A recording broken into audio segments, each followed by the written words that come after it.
Bien, mais écoutez, bien d'abord, je tenais à vous saluer dans cette matinée de ce séminaire sur Minnie Mouse. Vous saluer, vous êtes pour certains venus de loin, d'autres de très proches.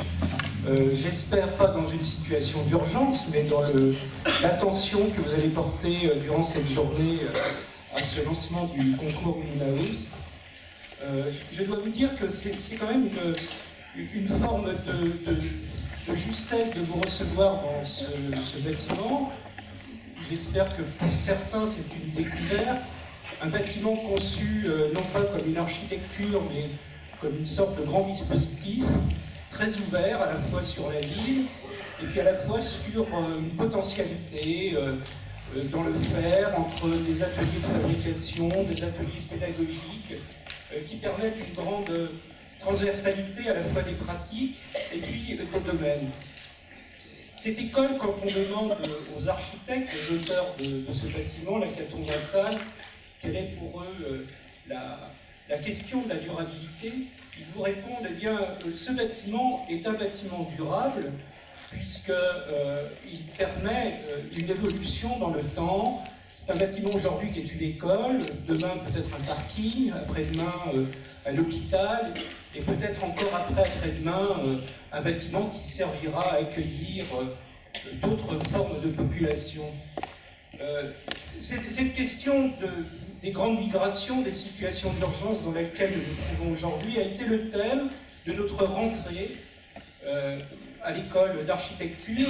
Vous savez que nous sommes associés à deux autres écoles, l'école centrale et Audencia, et nous avons tenu cette année à inviter un speaker pour l'ouverture de notre année académique. Ce speaker était Sébastien Thierry, fondateur d'une association très importante aujourd'hui, qui est l'association Pérou, et qui en particulier s'occupe de toute cette question de grande migration. C'est eux, par exemple, qui travaillent sur des formes d'urbanisme de l'urgence à Calais et ailleurs. Donc c'est vraiment un thème qui nous concerne, dans lequel nous nous trouvons à la croisée à la fois de problèmes intellectuels, mais aussi de problèmes techniques, de problèmes économiques. Et c'est bien dans ce croisement que je pense que aujourd'hui, nous devons aborder la question de l'urbanisme et de l'architecture de demain. Alors c'est une vieille question. On savait qu'il y a une trentaine d'années, une des minorités d'urgence était les SDF. Beaucoup de projets à cette époque avaient été mis en œuvre. Entre autres, je pense à Lucie Horta, et puis évidemment, bien avant, avec l'abbé Pierre, évidemment à Jean Prouvé.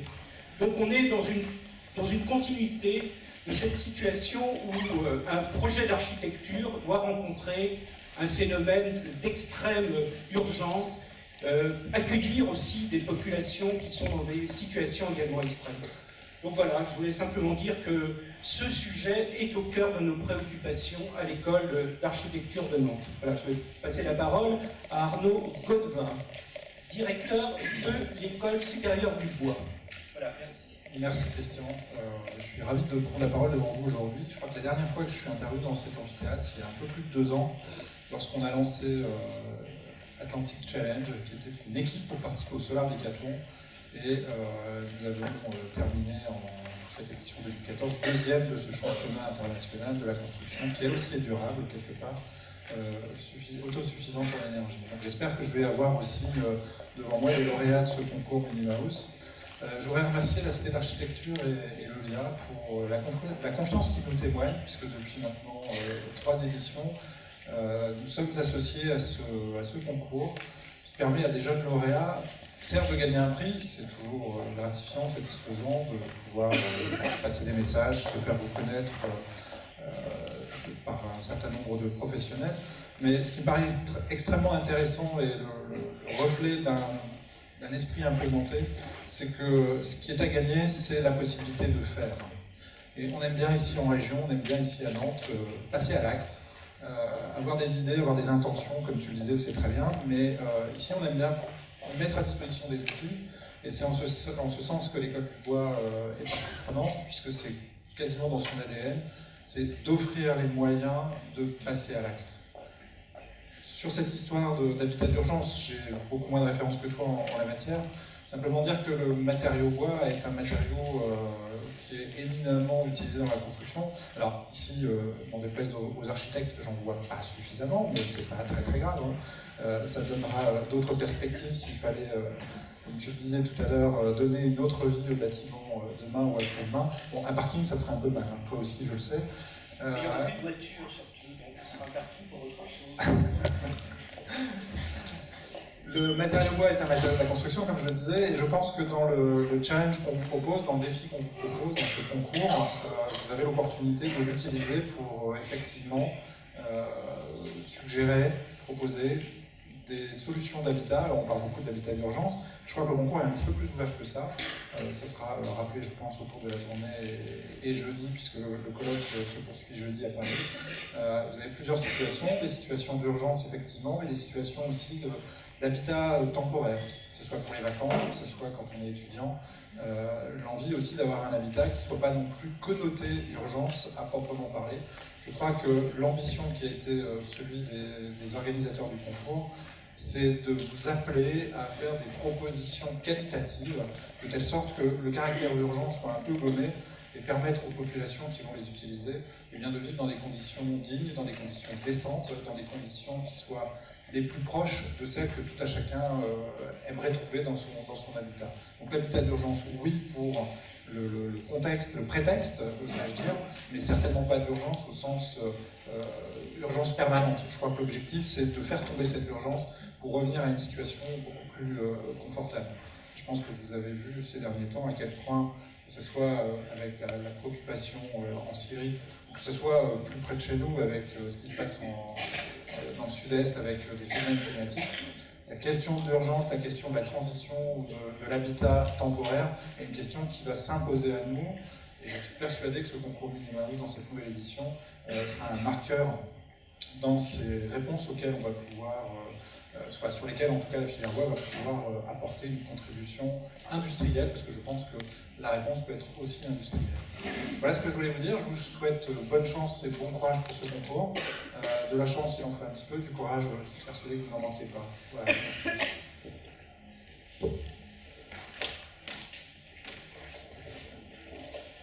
Merci. Donc, je ne suis ni ingénieur ni architecte, je suis un élu, donc conseiller régional, et comme quelques-uns de mes collègues, je salue d'ailleurs Marie-Hélène Nedelec qui est là, vice-présidente de notre métropole, on est confronté au quotidien à ces questions d'urgence, notamment sur la question du logement. Donc c'est avec plaisir que je participe à l'ouverture ce matin de ces deux journées de colloque, la première étant à Nantes, la seconde à Paris, si je crois le programme. Vous êtes ici dans une région qui a fait un choix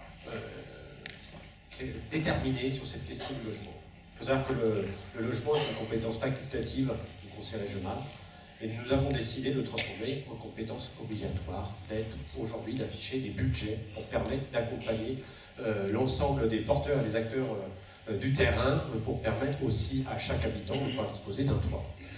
Un chiffre, c'est rien que pour le logement sous maîtrise d'ouvrage public ou associative, c'est 25 millions d'euros en moyenne qu'on aura mis sur chaque année, donc c'est 150 millions sur 6 ans. Vous voyez que les engagements financiers sont extrêmement importants. Et je crois qu'au-delà ces chiffres ou de ces engagements financiers, c'est aussi notre conviction. Et je pense qu'elle est partagée par vous, par nous ici à la tribune, c'est celle effectivement la question d'un droit universel au logement.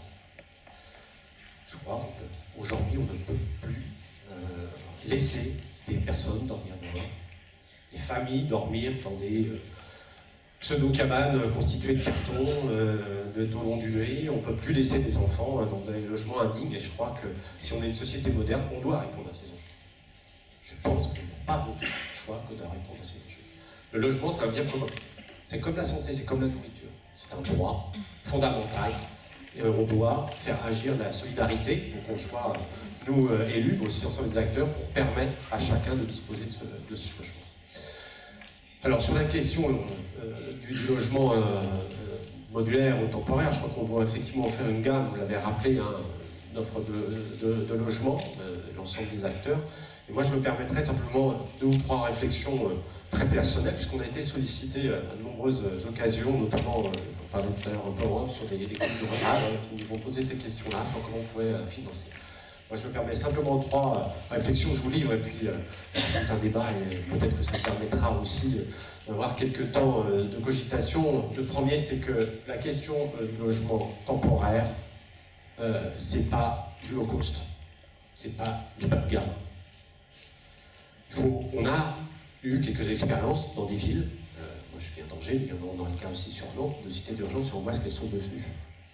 On a voulu produire très vite, répondre très vite à des enjeux, sans forcément prendre en compte la qualité. Et je pense que c'est une erreur qu'il ne faut pas recommettre. Donc aujourd'hui, la question du logement temporaire, elle doit intégrer la question aussi de la transition énergétique, par exemple, c'est-à-dire d'avoir aussi des logements qui correspondent aux normes actuelles, voire qui les anticipent. C'est aussi la question de la transition citoyenne, c'est-à-dire que ces projets doivent être aussi menés avec les habitants, avec les futurs bénéficiaires. Je pense que c'est extrêmement important.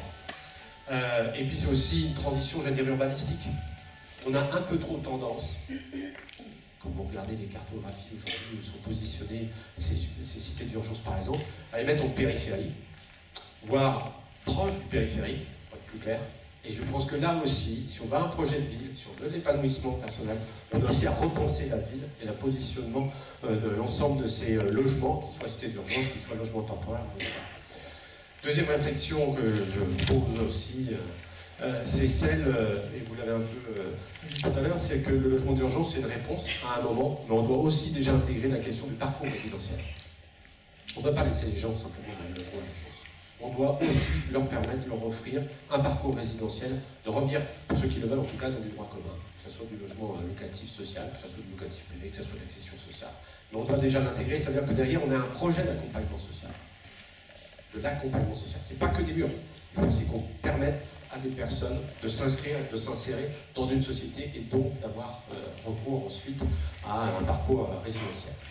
Puis le troisième élément que je soumets, c'est la question de la réversibilité, elle est dite dans votre titre sur le temporaire. Je pense qu'aujourd'hui, l'ensemble de ces constructions doit déjà penser éventuellement à leur déconstruction, arriver à donc essayer de limiter, voire de ne pas laisser de nuisance d'ailleurs sur les terrains sur lesquels ils étaient, ou éventuellement de les faire muter. Moi j'ai été interrogé par un certain nombre de maires de communes rurales qui effectivement se posaient la question de pouvoir transformer 2 ou 3 logements qui pourraient être modulaires et puis temporaires et les changer par exemple sur une salle. Donc déjà d'intégrer cette réversibilité, je pense que c'est extrêmement important. Bon voilà ce que je voulais vous donner quelques axes de ma réflexion en tout cas qui peuvent peut-être vous être utiles dans le cadre de ce colloque, mais je fais confiance pour connaître un peu l'école d'architecture. Je crois que on est sur des temps de crise, mais c'est aussi des temps d'opportunité. Et je crois que ce qui compte, c'est l'audace, l'innovation, l'enthousiasme, et aussi l'exemplarité. Je pense que c'est le produit des cours qui peuvent être dispensés dans les différentes écoles, et je ne peux que souhaiter que vous les repreniez, car c'est vous qui allez préparer l'avenir, et c'est vous qui allez vite dans cet avenir, donc je suis sûr et convaincu que vous aurez à cœur de produire l'ensemble des travaux. Donc bon courage à vous pour ces 2 jours de colloque, et bon courage à vous pour le concours. Merci.